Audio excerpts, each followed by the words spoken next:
This is the X-Zone Broadcast Network, broadcasting worldwide on broadcast affiliates and satellite program providers, including CNN Broadcast Network, Sirius Satellite Network, Star Media, Good News Radio Network, Angel Broadcast Network, Wiki Broadcast Network, and WPBN TV. For more information on the X-Zone Broadcast Network, visit us at www.xzbn.net.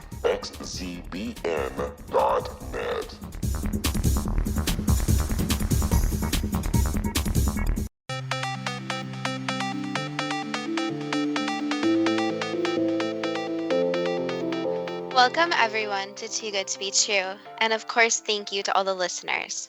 Are you ready for a really spooky show about Halloween? Before we start getting into details, let's just briefly talk about psychic insight and how we apply it. We choose a subject and research it, and based on that research we determine what we think needs to be explained by creating a series of questions. Then Justina provides psychic insight to answer those questions. The psychic insight is narrated towards the end of the show. Accepting the psychic insight is a question of individual belief. We normally go through a list of disclaimers, but we have a lot to cover in today's show. Let's just say that we are not experts in researching any subject. We apologize for any names we mispronounce, and the psychic insight will only relate information appropriate for our time. Also, we mention the Inquisition to illustrate what can tragically happen if groups with allegedly different beliefs are repressed. We mean no criticism of any of today's organizations. Mai suggests the subject of Halloween, which is a great topic for the end of October. Thank you, Mai. We hope you're listening for a shout out for your suggestion. Halloween is a big business with candy, plenty of commercials and television, and lots of Halloween costume options. Spending will be at an estimated $9 billion this year, but about 100 times more is spent on Christmas. Well, that's still a lot of money for Halloween. It started from near where you are from, so why don't you explain? Yes, it's believed that it all started with the Celtic festival of Samhain. The festival marks the end of harvest and the beginning of winter. October the 31st is about halfway between the autumn equinox and the winter solstice. So, it was celebrated by the Celts who lived in Northern Europe and are now mainly associated with Scotland, Wales, and Ireland. When did it start? Probably about 2,000 years ago or more, before the Roman conquest that displaced Celtic culture from most of Great Britain. It was warmer then, which might explain why the end of harvest was so late in the year, so far to the north. How do you know it was much warmer then, unless the Romans had thermometers? The Romans wrote about growing grapes in Britain, and modern science tells us that there was a Roman warming period from 250 BC to AD 400. The Romans used piped water for an early form of air conditioning. I wish I hadn't asked, since I know you could talk for hours about ancient civilizations. And I think I'm not going to ask about ancient calendars. So what happened during the festival of Samhain? During the evening of the 31st of October, large bonfires were lit and sacrifices were made. It was a way of ending the old year and beginning of the new year. It was also time to prepare living quarters for shamans who didn't stay with the tribe throughout the year. Costumes were worn while dancing around a large bonfire. This was for several reasons. Firstly, it was to honor the souls of the dead who during the eve of Samhain were set free. Also, souls of the dead trapped in the bodies of animals were freed by the Lord of the Dead to be sent to new incarnations. The costume signified release of souls into the physical world. Secondly, some of the dead might have had bad intentions, such as destroying next year's crops, or might have a score to settle with the living. The costumes helped the people hide from the souls of the dead who might harm them. Thirdly, wearing the costumes was to honor the gods and goddesses who had provided the harvest and had got the tribe through the year. Also to ask for help for the upcoming year, including the winter that lay ahead. Apparently, there were a lot of Celtic gods and goddesses, including one for apple trees. How did Halloween get its name from the connection of Samhain? Also, what is a shaman? The name Halloween dates back to about the year 1745. It means hallowed or holy evening and has Scottish roots. All Hallows Eve was the earlier name. People had for a long time honoured All Saints' Day on November the 1st to commemorate the dead who who had lived virtuous lives. So Halloween is the holy evening before the holy day commemorating saints. The shaman is someone with access to the spirit world, often associated with healing. That's interesting because Halloween with pumpkin carving, costumes, and trick-or-treating is traditionally associated with North America.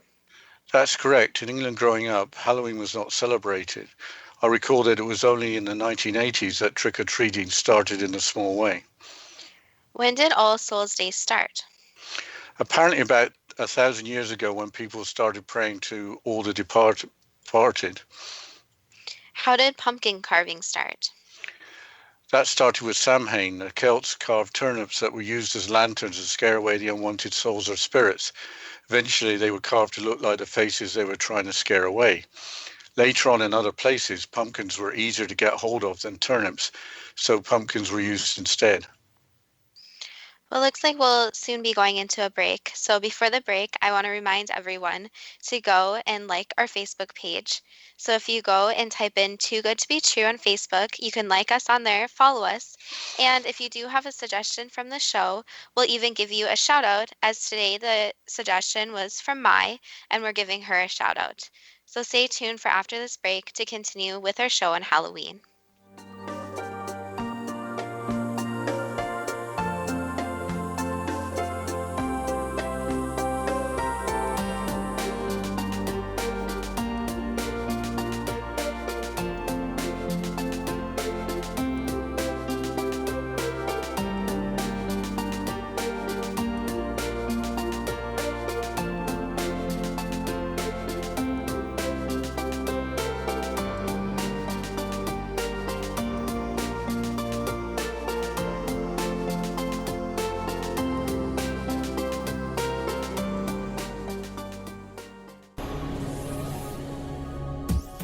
This is the X-Zone Broadcast Network, broadcasting worldwide on broadcast affiliates and satellite program providers, including CNN Broadcast Network, Sirius Satellite Network, Star Media, Good News Radio Network, Angel Broadcast Network, Wiki Broadcast Network, and WPBN TV. For more information on the X-Zone Broadcast Network, visit us at www.xzbn.net.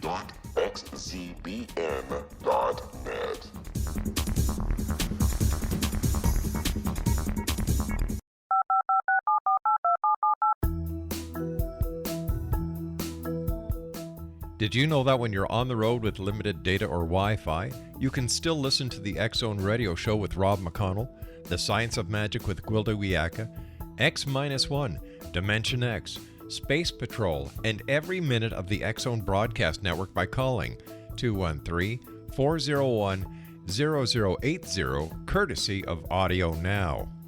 No smartphone, app, or internet needed. It saves your data plan and it's free if you have unlimited minutes. Call 213-401-0080 to listen on any phone, anytime, anywhere. Remember 213-401-0080 for the best of the paranormal, parapsychology, and sci-fi radio programming anywhere, 24/7, 365.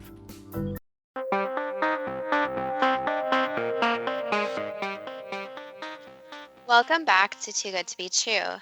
And before the break, we were giving some background on where Halloween could have came from. So let's transition and talk about something that a lot of people do on Halloween, especially growing up. So Dad, how and when did trick-or-treating start? I'll quote from the History Channel website. Quote, by the 9th century, Christianity had spread into Celtic lands where they gradually blended with and supplanted older pagan rites.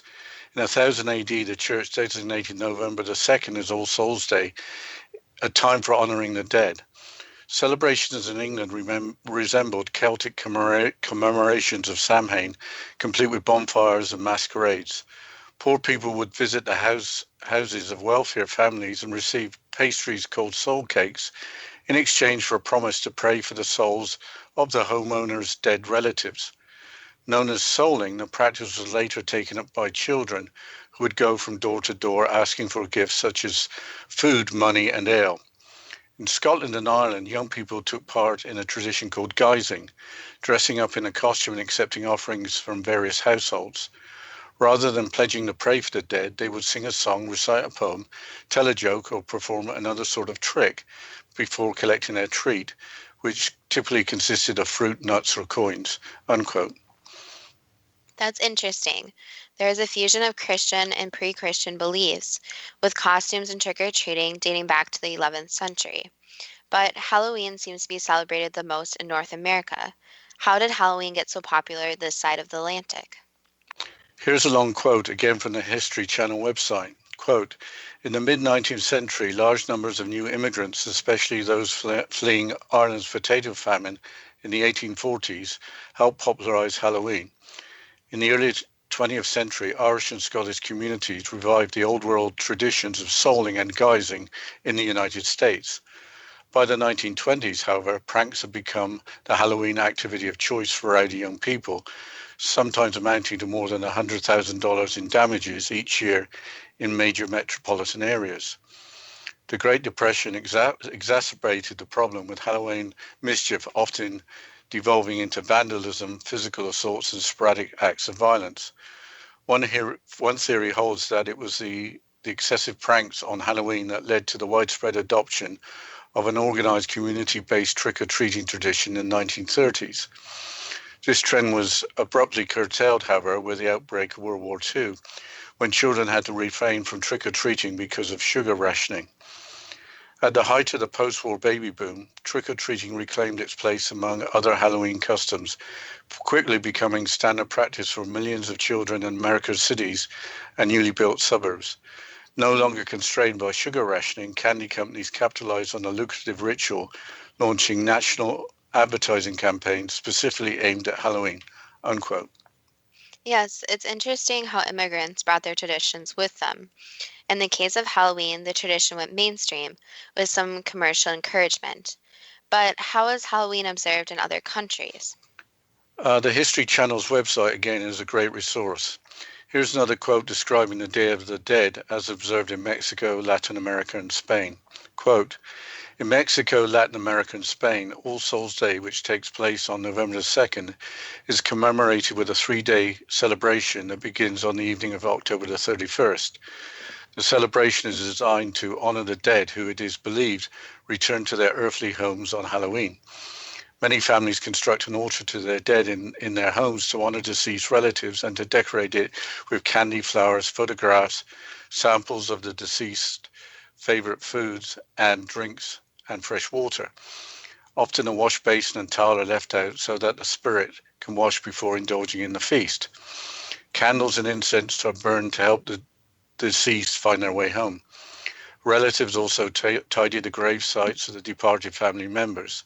This can include snipping weeds, making repairs, and painting. The grave is then decorated with flowers, wreaths, or paper streamers. On November the 2nd, relatives gather at the gravesite to picnic and reminisce. Some gatherings even include tequila and a mariachi band, unquote. How did the people from a Latin culture start believing in the veil between the living and the dead becoming thinner around the time of the Celtic festival of Samhain? It was a blending of European traditions brought by the invading Spanish conquistadors and the indigenous traditions of the people in the Americas. Colonization of the Americas by Spain and Portugal began in the 16th century. Who were the indigenous people in the Americas with their traditions? In Mexico, the indigenous people were the Aztecs. From the website National Endowment for the Humanities, here is a quote describing the origins of the Day of the Dead, or El Dia de los Muertos.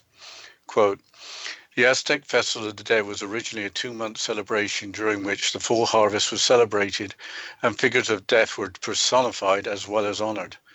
The festival was presided over by Mictlantecuhtli, goddess of the dead and the underworld, also known to the Aztecs as Mictlan. In the pre-Columbian belief system, Mictlan was not dark or macabre, but rather a peaceful realm where souls rested until the days of visiting the living, or Los Días de los Muertos, arrived. Over the course of the festivities, participants place offerings for the dead in front of homemade altars, including special foods, traditional flowers, candles, photographs, and other offerings. Pre-Hispanic cultures believed that during these days of the year, the souls of the departed would return to the realm of the living, where they could visit their loved ones. With the arrival of the Spanish and Christianity, the new rulers of Mexico attempted to marshal the celebrations dedicated to the dead under the auspices of All Saints' Day, November the 1st, and All Souls' Day, November the 2nd. The dates of these two Catholic holidays are now celebrated in Mexico as Los Días de los Muertos, unquote.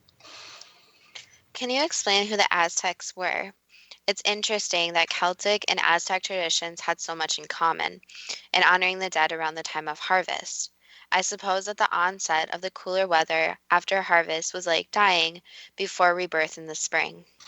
Here's a quote from Wikipedia regarding the origins of the Aztec people. Mesoamerica, as mentioned in the quote, was from central Mexico through Belize, Guatemala, El Salvador, Honduras, Nicaragua, and northern Costa Rica. Quote, Aztec culture is known as Aztec culture, also known as Mexica culture, was a Mesoamerican culture that flourished in central Mexico in the post-classic period from 1300 to 1521, during a time which a triple alliance of the Mexica, Texcoco, and Tepaneca tribes established the Aztec Empire. The Aztec people were certain ethnic groups of central Mexico, particularly those groups who spoke the Nahuatl language and who dominated large parts of Mesoamerica from the 14th to the 16th centuries, unquote. The year 1521 was when Spanish conquistador Hernan Cortes overthrew the Aztec Empire, ending their great native civilization. Today, the Day of the Dead is celebrated throughout the South American continent, as well as Central America and Mexico. So all of the Americas celebrate either Halloween or the Day of the Dead. But what does the rest of the world do to celebrate in the manner of Halloween? Let's start with China. The celebration is called Tengxi. Here is a description from, I believe, a History Channel website. Tengxi, the Lantern Festival, occurs on the night of the full moon and closes out the Chinese New Year observances. It began as a religious ritual nearly 2,000 years ago during the Han Dynasty, that's 206 BCE to 221 CE. Since then, fireworks and riddle guessing contests have been added to the festivities. A wondrous source of light, the lantern is a traditional symbol of the lengthening days of spring. Lanterns in the shapes of dragons, birds, and other animals are hung in the streets, placed in parks and outside temples and around homes. Auspicious phrases are often written on them to ward off evil spirits. Some decorate a lantern with a riddle, offering a prize to the person who solves it first. The light given off by the lanterns is said to both attract heavenly spirits and allow the living to observe them. Celebrations include fireworks, folk dancing, and performances such as a dragon parade and lion dance. The special food associated with the festival is yuanziao, a round stuffed dumpling made with sticky rice flour that symbolizes family unity, completeness, and happiness, unquote. The first day of the Chinese New Year falls on the new moon between the 21st of January and the 20th of February. Don't the Japanese honor their ancestors? There must be a Halloween-like celebration in Japan. Yes, there is the Obon festival. I will quote from Wikipedia.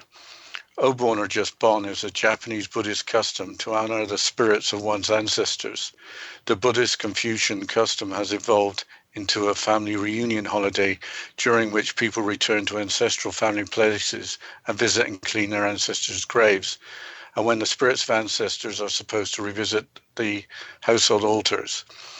It has been celebrated in Japan for more than 500 years, and tradition includes a dance known as the Bon Odori, unquote. The Obon festival lasts for 3 days. The date of the event varies depending on the region in Japan. That's another example of a culture wanting to honor the dead with dead spirits, believed to make special visits. Are there other Eastern cultures that celebrate or honor the dead? The Hmong people, spelt Hmong, have the practice of Pei Siab, which involves asking for blessings from elders. This occurs early morning during the Hmong New Year's Day. included our parents, uncles, in-laws, and dead ancestors. The Hmong New Year, like Halloween, is celebrated at the end of harvest. The Hmong people originate far away from the British Isles, but they seem to be on the same schedule. Moving on from different cultures, how did witches, ghouls, and zombies get associated with Halloween? Also, there are black cats to think about, not forgetting spiders and cobwebs. Yeah, there's also ghosts, skeletons, vampires, werewolves, and bats. Bats help the world by eating lots of bugs, including mosquitoes, but let's start with the witches. We have to be careful how we describe a witch. You have come across a witch in your youth. When we lived in a small village in the countryside in England, there was an elderly gentleman called Mr. Coles. He was known as the local witch. He used to help farmers, for example, when their cows got infected with warts. Apparently it worked overnight. He just went around helping people. So, how did Mr. Coles get his powers? That sounds a bit too much like a children's book, with the main character wearing John Lennon glasses. The powers were apparently passed down from generation to generation, alternating from female to male. It all seemed quite normal. How did the image of the classic Halloween witch come about, with transport provided by the customary flying broomstick? A black cat would be her companion. The following quote provides for a good overview and also provides a commercial explanation. This is taken from the website Shutterstock. Quote, "We all recognize her. She has a pointy hat, a wart on her hooked nose, and she's often seen riding her broomstick past the full moon. Perhaps the most quintessential Halloween symbol of all is the witch. The iconic image of a witch as we see it today is a caricature, but is still closely associated with evil and misfortune. In fact, the greeting card industry added witches to Halloween cards in the late 1800s, thinking they would be a good visual representation for the ghoulish holiday. In the Middle Ages, witchcraft was associated with devil worship and black magic and was widely feared throughout Europe. During the witch hunts that took place in Europe and America, mass hysteria spread as thousands of women were accused of witchcraft and sorcery and subsequently killed. Witches are literary figures too. They were portrayed as wicked, ugly hags in Shakespearean plays and in many European folktales. We'll have to continue talking about Halloween after this short break, but don't forget to like our Facebook page.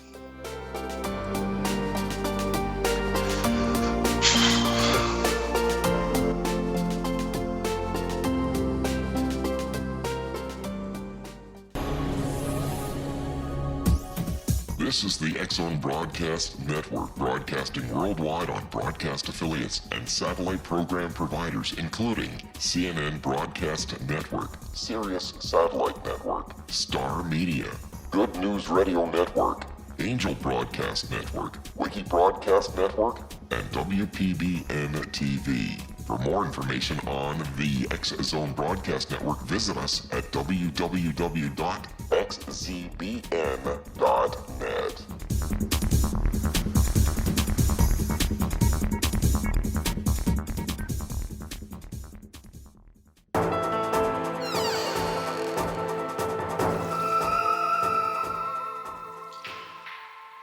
Welcome back to Too Good to Be True. And before the break, we were discussing about witches. And Dad, you had a quote about witches and how they were associated with evil. And the greeting card industry actually introduced them in the late 1800s. So it seems that the greeting card industry came up with witches and the association with Halloween. You seem to have used a lot of quotes for this show. Is there any particular reason why? Yes, when you get into subjects that involve different belief systems, I think it is important to quote directly. If someone has different beliefs to someone else's, that seems to be a reason for dislike. It's almost as if we're being programmed to be divisive and to avoid respecting each other. I get what you mean. Who wants to discuss politics these days? People sometimes get upset. It is interesting that for Halloween in the West, pre-Christian and Christian beliefs have been blended into modern cultures. But let's change subjects a little bit. We have discussed witches, but what about black cats? This is an odd one. Growing up in England, a black cat crossing your path was seen as a sign of good luck. Apparently much the same is true in Japan. But here is another quote from the Shutterstock website. Quote, "If you see a witch at Halloween, chances are you'll probably see a black cat nearby. The connection between black cats, witches, and evil goes way back. In medieval Europe, it was common belief that the devil could turn himself into a black cat.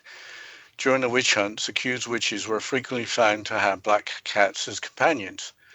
Since the cats were well concealed and unnoticed in the dark, they seemed like perfect partners for witches, and people believed they were familiars, that is, demons that could help witches with dark magic. The color black is often associated with death, bad luck, mystery, and evil, so it's no surprise that black cats have become objects of superstition. With their glowing orb-like eyes and pitch black fur, they add a spooky flair to Halloween imagery, unquote. It seems that in medieval times there was more belief in the supernatural. The Inquisition involved persecuting people with different beliefs to the status quo. These people included those who were superstitious and those with different religious beliefs. They were labeled as heretics. A lot of women were labeled as witches and murdered. Yes, labeling goes on today. Labels are handed out for those who don't fully agree with mainstream beliefs along with stereotyping. Labeling seems to be a way of dismissing unpopular beliefs shared by groups of people. Back to Halloween, we haven't mentioned bats. Yes, here's an interesting connection. Again, a quote from the Shutterstock website. Quote, bats have been long associated with mystery, evil, death, and the supernatural. They're only active at night, plus they live in caves, which evokes the underworld. Vampires are often said to transform into bats, a connection popularized by Bram Stoker's novel and the many Dracula films. One theory for the link between bats and Halloween has to do with the festival of Samhain, when the Celts celebrated the end of the harvest on October the 31st. They would light bonfires to keep evil spirits at bay. The practice would attract insects and in turn bats, unquote. So all the bats wanted to do was have a lunch. Nothing spooky about that. I think we need to talk about ghosts. We talked about spirits, but ghosts are thought of as spirits that are more in this world rather than in the spirit world. Do you have a good definition for a ghost? Here's a definition from the Cambridge Dictionary. Quote, the spirit of a dead person, sometimes represented as a pale, almost transparent image of that person that some people believe appears to people who are alive, unquote. So what is the connection between ghosts and Halloween? It seems that ghosts are just spirits that haven't crossed over and may have some visibility. I think for cards and decorations, people know the stereotype for a ghost and can make a good image that everyone recognizes. But how do you draw or paint a spirit? A spirit is going to be invisible. I don't think we have time to discuss other Halloween symbols such as spiders and cobwebs. I think you're right. Why don't you ask the first question? Okay, I'll ask the first question. Did the tradition of celebrating All Hallows Eve or Halloween commence with the Celtic festival of Samhain? Yes. Was Samhain celebrated more than 2,000 years ago? Yes. Was it really much warmer than it is now in the British Isles in the Roman warming period from 250 BC to 400 AD? Correct. Were there shamans associated with Celtic tribes? Yes. Did the veil between the living and the dead grow thinner during the festival of Samhain?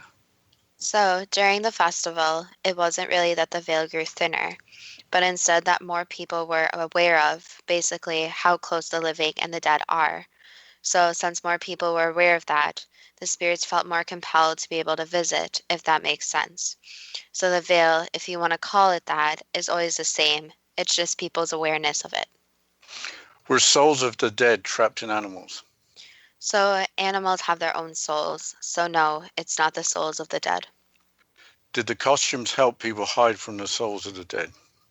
Yes and no. It's putting a protection, but it wasn't the physical costumes, no. Was there anything real about the Celtic gods and goddesses? Yes and no. So it's based off knowledge the people had, but the actual gods and goddesses being real were not real. Why did Christians decide to honor All Saints' Day and All Souls' Day at the same time in the calendar as the Celtic festival of Samhain? Because they had knowledge of the festival and decided to relate it in a way. Why didn't Christians have an issue with commemorating certain days based on pre-Christian beliefs? Because Christians were a lot different back then. a lot of the people had previous beliefs. You can say that people were more open to other things going on around them. Did the Celtic people carve turnips as lanterns to keep away unwanted spirits or ghosts? Yes. Did trick-or-treating start with souling when in medieval times the poor would visit the houses of the better off to receive gifts of pastries or cakes in return for praying to their benefactors' dead relatives? Yes. Why is it that unconnected parts of the world why is it that in unconnected parts of the world, different cultures choose to honor the dead? There's always this intriguing nature about what happens to people after death. So a lot of the people are intrigued by this, since obviously there's no scientific proof of what really happens to the soul, if you want to call it that, or the light of the person once they pass away. So when there's no scientific evidence, that's when a lot of different beliefs come in and a lot of people relate, since obviously people die every day. However, it is also that a lot of people do try and forget the dead, since it is a sad memory when they connect them with lost loved ones.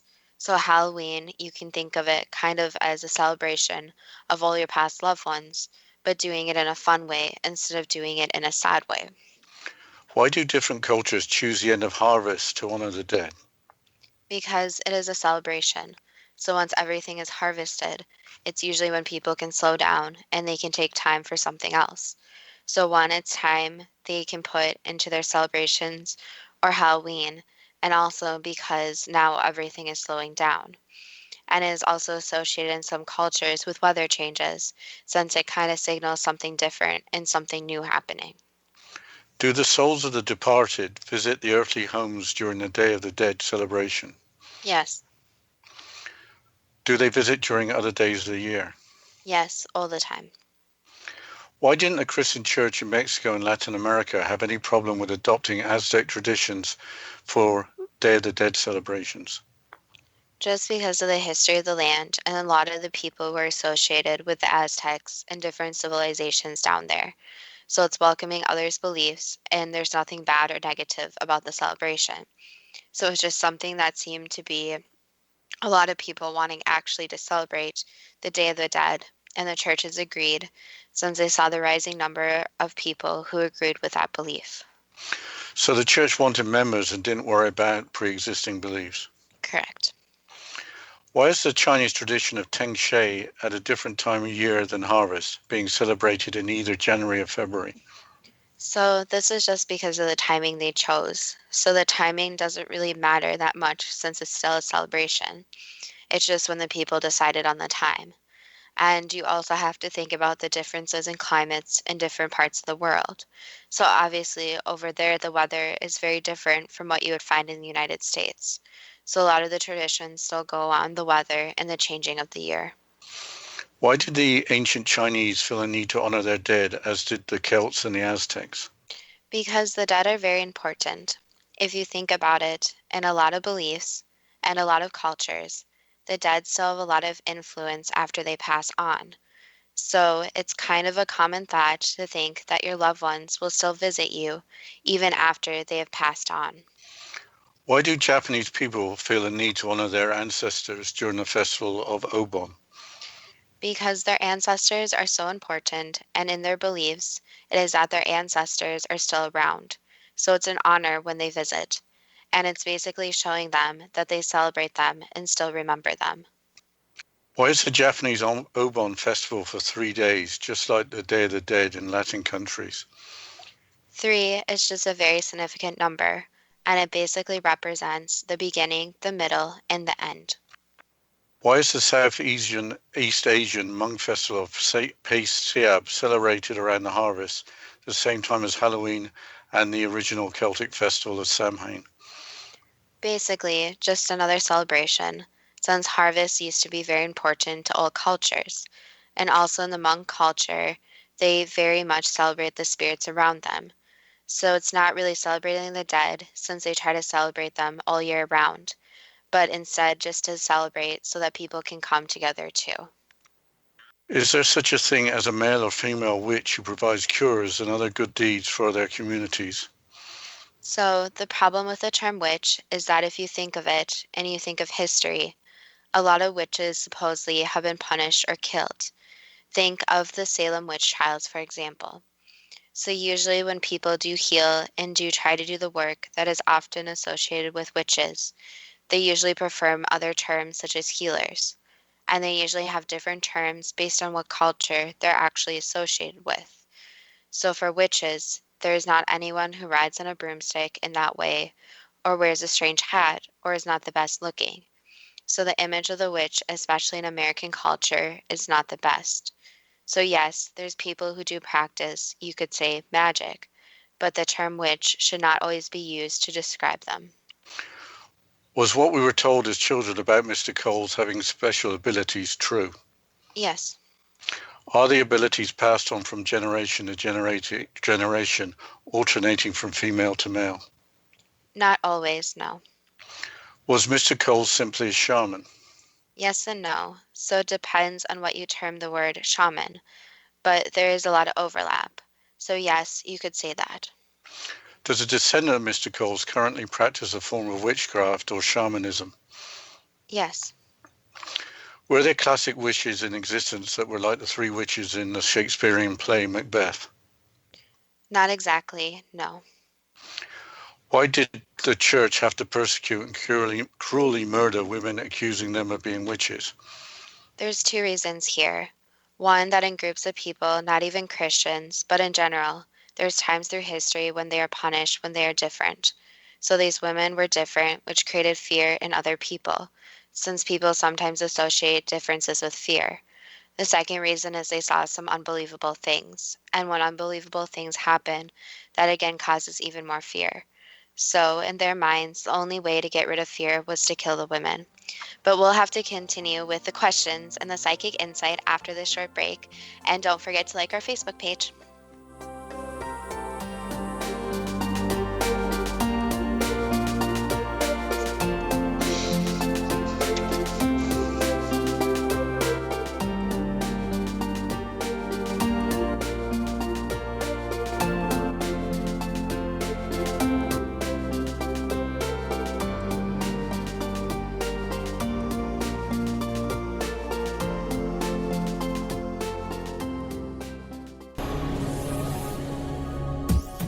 This is the X-Zone Broadcast Network, broadcasting worldwide on broadcast affiliates and satellite program providers, including CNN Broadcast Network, Sirius Satellite Network, Star Media, Good News Radio Network, Angel Broadcast Network, Wiki Broadcast Network, and WPBN TV. For more information on the X-Zone Broadcast Network, visit us at www.xzbn.net.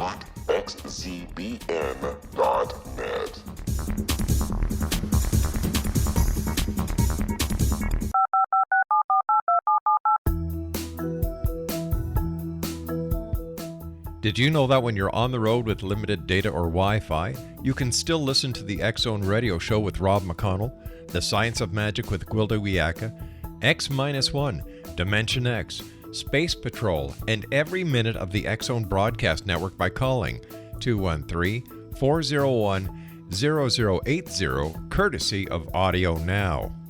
No smartphone, app, or internet needed. It saves your data plan and it's free if you have unlimited minutes.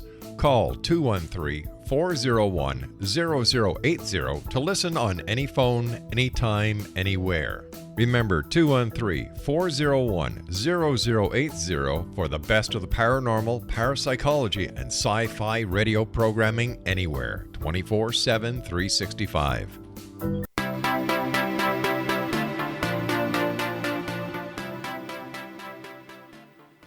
Welcome back to Too Good to Be True. And before the break, we were going through the questions and the psychic insight.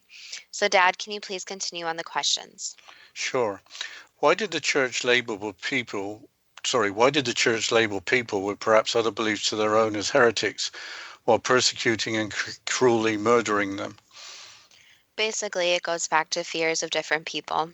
And that's a lesson to learn even now, is that it's not okay to go around and call other people who do not have the same beliefs bad names or fear them, since people can learn a lot from each other with different beliefs. And especially in spirituality and religion, different beliefs are not always a bad thing. Instead, it could be a learning experience. Why do people with certain belief systems get angry or upset if their belief system is challenged or if there are other belief systems around them? It goes back to human nature, where basically most of a person's life relies on their beliefs and their actions are based on beliefs. So they feel personally attacked when their beliefs are attacked. However, that makes it hard for discussion. So someone can have a belief system, but also be open to hearing about others' beliefs. For example, let's take Halloween, since that's very important in this show. One person may think that children should only have healthy treats at Halloween, or that the parents should take the candy away. While another set of parents may think that the children could eat all the candy they want as it's one day a year. Instead of attacking each other, they both have their own belief systems. But maybe they could learn something from each other about limiting the candy or encouraging the children to give candy to people who don't have the means to get candy. So instead of being an attack situation, it could be a learning experience. Why does there have to be conflict between people with different belief systems leading to persecution or wars? It all goes back to the differences are some things that humans point out. So instead of embracing each other's differences, humans instead look at each other's differences and call people out about those, and even get to the point where they are persecuted because of those. So this all goes back to acceptance, and that as a society, people need to come together and start the acceptance process. Where if someone has different beliefs, looks different, or something different about them, this should be something embraced instead of something punished. So the key to this is starting with acceptance, not at adult level since adults have already formed their belief systems, but instead starting with the children. Since children in their pure form, before they start learning from society and others, already have learned acceptance and will accept anything and everything. However, when society starts talking, it's telling them that differences are not something that should be celebrated. That's when issues occur. So it basically goes back to keeping the beliefs in children that will lead into their adult lives and will spread through society. Why do some people think that others with a different belief system are lesser human beings, often creating labels to dismiss their opinions? So basically, that goes back to the insecurities. So everyone has their own insecurities and doubts about themselves. Even if they are the most confident person, there's still something small about themselves that they are not completely secure with. So it's basically a protection of their own projection of their own insecurities on other people. So some people get mad when other people are embracing their differences and feel like the label will basically make them feel better. So it all goes back to being a positive, happy person means not projecting your own insecurities and your own doubts about yourself on other people. Why is it today there seems to be more conflict between people of different beliefs, even within highly advanced countries? Are we being manipulated? So the problem is, and this basically where it's at now, is that a lot more people are being more forward with their beliefs, which can be a good or bad thing. And this means that facilitating conversations needs to be necessary and eliminating this fear that the differences are bad. So this all needs to start on all levels. So it needs to be within the parents, society as a whole, the media. Everything needs to really come together and start embracing the differences. So in a way, it's not really manipulation, but more how society is taking a turn. And this isn't necessarily a turn for the worst, but a turn where there's going to be new changes and people are going to be more different, but these differences can be accepted. If you go back to even ancient societies, there was always people that were different. However, in some societies, this was actually something good for being different instead of bad. So this goes back to accepting people as a whole instead of judging them based on one or two things, especially their belief systems. Why is it that black cats are being seen as being either lucky or evil? So again, it goes back to what you were taught when you were young. But there is reassurance that black cats are not anything bad. Usually they're just cats. Is it true that bats are just nocturnal insect-eating creatures with no particular agenda? The only agenda bats have are to survive and repopulate. Do ghosts become more active on Halloween? Yes and no. There's more awareness of spirits, so there might be some ghosts that decide to misbehave more. So this awareness might cause more activity, since more people visit cemeteries and haunted locations. But even if a person went to those haunted locations on a normal day, their ghost still probably will be active. What can we do to help ghosts leave and go on their way? One, not to really bother them with anything negative. So, not bringing in things like Ouija boards or things that are going to possibly disrupt them. And if there is a ghost present, to encourage the ghost to go into the white light and not really bother the ghost. So, don't tell the ghost to do physical things or doubt the ghost, but instead encourage it and say it can go into the white light and bring in positive energy. How did spiders, cobwebs, vampires, ghouls, and zombies get associated with Halloween? Was it just the greeting card industry and other commercialization? It was partly that, and partly that a lot of people are afraid of spiders. And Halloween is overall about fear in a way, especially in the United States. So it's more about people getting excited about being scared. So these are just different things that have the possibility of scaring people. So the holiday moved from basically a celebration of spirits to how scared people can get. What can we learn from pre-Christian festivals being adopted by the Christian Church and from the modern celebration of Halloween and the Day of the Dead? Well, the first lesson is to accept others' beliefs. So some people do not believe in Halloween, and that's okay. That's their right as humans to not believe in the celebration. But there's also the underlining theme of celebrating the past loved ones and spirits that help people and are positive. And there's also a lot of history that can go back to ancient celebrations and ancient festivals.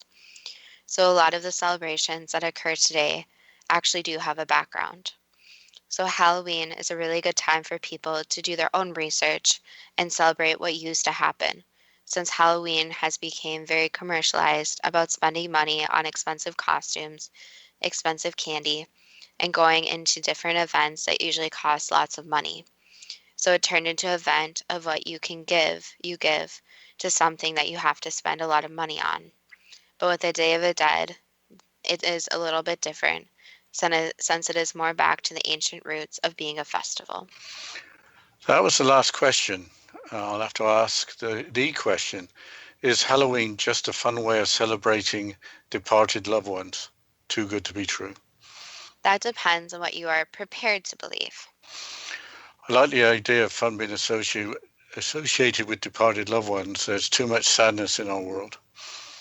If you think that a departed loved one has moved on to a better place, then there is little to be sad about, except the sadness of missing that person.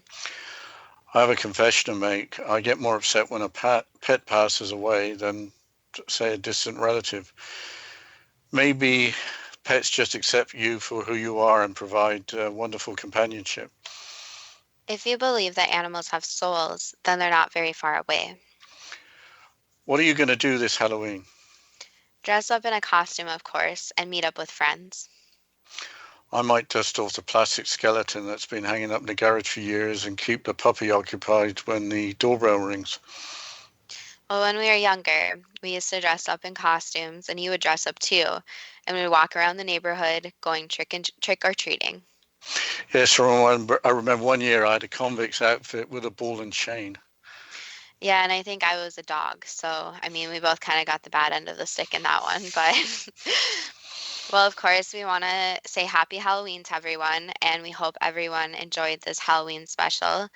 And I think one point that I want to bring up is that we covered kind of the ancient aspect of Halloween and the more modern day of Halloween. So it's very interesting to see the differences of the celebrations that were celebrated years and years ago and what's celebrated now. Yeah, I think it was interesting how the roots, the Celtic festival, and now in modern day United States, forgetting about the commercialization, it seems to be most of the tradition has come through. I mean, the beliefs are different. It's more about having fun being scared, I guess. Or for younger children, it's just dressing up in nice costumes.